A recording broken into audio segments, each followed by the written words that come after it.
لبيك اللهم لبيك لبيك اللهم لبيك لبيك اللهم لبيك لبيك اللهم لبيك لبيك اللهم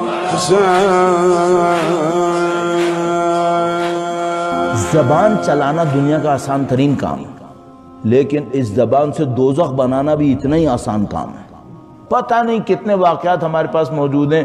مثلا ایک بندہ تھا، وہ برزخ میں اپنی مشکل میں پڑا ہوا ہے، آگ میں جل رہا ہے، یہ ہو رہا ہے وہ ہو رہا ہے، اور کسی کے خواب میں آ کر بتاتا ہے بھائی میرے ساتھ یہ ساری مشکل کیوں ہوئی ہے؟ ایک آدمی میرے پاس آیا، اس نے دوسرے کے بارے میں پوچھا وہ آدمی کیسا ہے؟ آدمی اچھا تھا، مجھے کہنا تھا اچھا ہے، لیکن میری اس سے دشمنی تھی۔ ایک آدمی آیا دوسرے سے پوچھا وہ فلاں آدمی کیسا ہے؟ آدمی اچھا تھا، مجھے کہنا تھا کہ آدمی اچھا ہے، اس کو یقین دلاتا کہ آدمی اچھا، میری اس سے دشمنی تھی۔ کہنے لگا میں نے جو دشمنی تھی اس کی وجہ سے نہیں کہا اچھا ہے، میں نے صرف اتنا کہا نہیں معلوم کیسا ہے۔ جب سننے والے نے سنا کہ یہ کہہ رہا ہے نہیں معلوم کیسا ہے، تو کہنے لگا یہ تو ساتھ بیٹھتا ہے، یہ کہہ رہا ہے نہیں معلوم کیسا ہے، اس کا مطلب ہے معاملہ گڑبڑ ہے، اس کا مطلب ہے معاملہ گڑبڑ ہے۔ تو ابھی اس نے کوئی تہمت لگائی؟ نہیں، تہمت نہیں لگائی۔ توریا کرے گا، کہے گا میں تو توریا کیا تھا۔ خدا کیا چھوڑ دے گا؟ کسی کی عزت سے کھیلوں گا خدا چھوڑ دے گا مجھے؟ کسی کی زندگی میں نقصان پہنچاؤں گا خدا مجھے چھوڑ دے گا؟ ایک ایک چیز کا حساب لے گا، ایک ایک بات کا ہم سے حساب لے گا۔ اس کے نظام میں کوئی چیز نہیں بھولتا ہے، وہ سب خیال کرتا ہے۔ آج کل دور کس بات کا ہے؟ آج کل دور ہے، میں نہیں کہوں گا سوشل میڈیا کا ہے، آج کل دور ہے افواہوں کا۔ آج کا دور کیا ہے؟ افواہوں کا دور ہے۔ میں واٹس ایپ کے اوپر بیٹھا ہوا ہوں، میں نے فلاں آدمی کے بارے میں لکھا، وہ تو اس نے اتنا کھا لیا، اس نے اتنا پی لیا، اس نے یہ کر دیا، اس نے وہ کر دیا۔ تم نے واٹس ایپ پہ بھیجا، کتنی دیر لگی؟ لیس دین 1 منٹ۔ کتنا پیسہ لگا؟ انٹرنیٹ فری ہے، جتنا بھیجنا ہے بھیجتے رہو۔ خدا کا نظام بھول جائے گا تم نے کسی پہ تہمت لگائی ہے؟ بھول جائے گا؟ نہیں۔ 500 لوگوں کو بھیجا تھا، دیر کتنی لگی تھی؟ مجھے کیا پتا کتنی دیر لگی، چلا گیا۔ ان میں سے 100 آدمیوں نے پڑھا، ان میں سے 50 آدمیوں کے دماغ پر میرے پھینکے ہوئے کا اثر ہو گیا۔ ذمہ دار کون ہوا؟ میں۔ اتنی آسانی سے جہنم بنا رہا ہوں؟ ہاں اتنی آسانی سے۔ تو بھائی میں خیال کیوں نہیں کر رہا؟ کوئی جھٹکا ہی نہیں لگ رہا مجھے۔ میں نے ایک آدمی کی بے عزتی کر دی، مجھے جھٹکا نہیں لگا، مجھے جھٹکا نہیں لگا تو میں سمجھا کیا سب صحیح ہے؟ نہ میرا پیسہ کم ہوا، نہ میری شہرت کم ہوئی، نہ میری طاقت کم ہوئی، نہ مجھ پہ فالج ہوا، نہ میں مریض ہوا، تو میں سمجھا سب کچھ صحیح ہے۔ تو عزیزو میں نے زندگی میں پتہ نہیں کتنے لوگوں کے دل دکھائے ہوں گے، کتنے لوگوں کے بارے میں جملے بولے ہوں گے، کتنے لوگوں کو غلط مشورے دیے ہوں گے کہ میرا نقصان نہ ہو جائے۔ خدا بھول جائے گا کیا؟ نہیں۔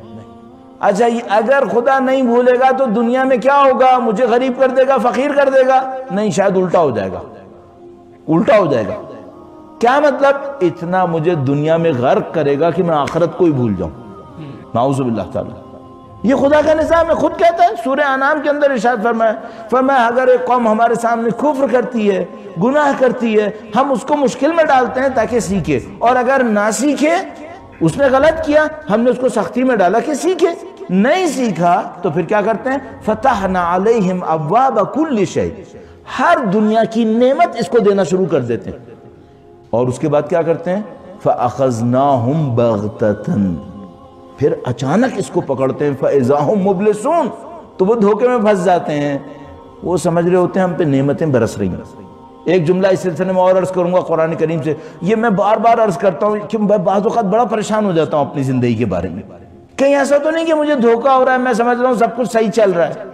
قرآن کریم ارشاد فرماتا ہے ایک قوم تھی، اس نے نبی کی تکذیب کی، اپنے نبی کا انکار کیا۔ اللہ کے بندوں کے سامنے بے عزتیاں مت کرنا، بہت مصیبت میں پھنس جاؤ گے۔ جیسے اللہ کے بندے ہوتے ہیں نا، ان بندوں کی بعض اوقات ہم لوگ انسلٹ کر دیتے ہیں انٹرنیٹ وغیرہ کے اوپر، سوشل میڈیا کے اوپر، یہ بہت مصیبت کا کام ہے، اس میں بہت احتیاط کرنا، کبھی ایسی کوئی حرکت نہیں ہونی چاہیے۔ انہوں نے اپنے نبی کی تکذیب کی، انسلٹ کی، اللہ نے ان کے اوپر عذاب بھیجا۔ نبی نے دیکھا کہ عذاب آ گیا۔ عذاب کیا تھا؟ عذاب یہ تھا کہ خدا نے کلاؤڈز بھیجے، بادل بھیجے، ان کے اندر آگ تھی۔ بادل بھیجے، وہ بادل آسمان پہ آ گئے، اس کے اندر آگ تھی، ریڈ کلر کے ہوئے بھی تھے۔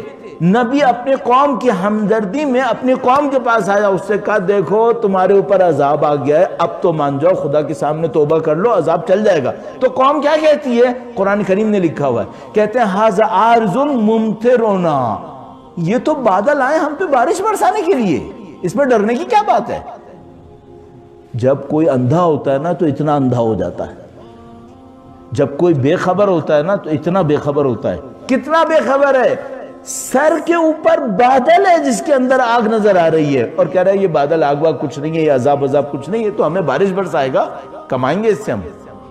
جب کوئی قوم گمراہ ہونے لگتی ہے نا تو ایسا نہیں ہوتا کہ اس کے چہرے پہ لکھا بات ہے گمراہ ہو گئی ہے، نہیں، لکھا کچھ نہیں آتا، سب صحیح چل رہا ہوتا ہے، بعد میں پتہ چلتا ہے معاملہ خراب ہو گیا تھا۔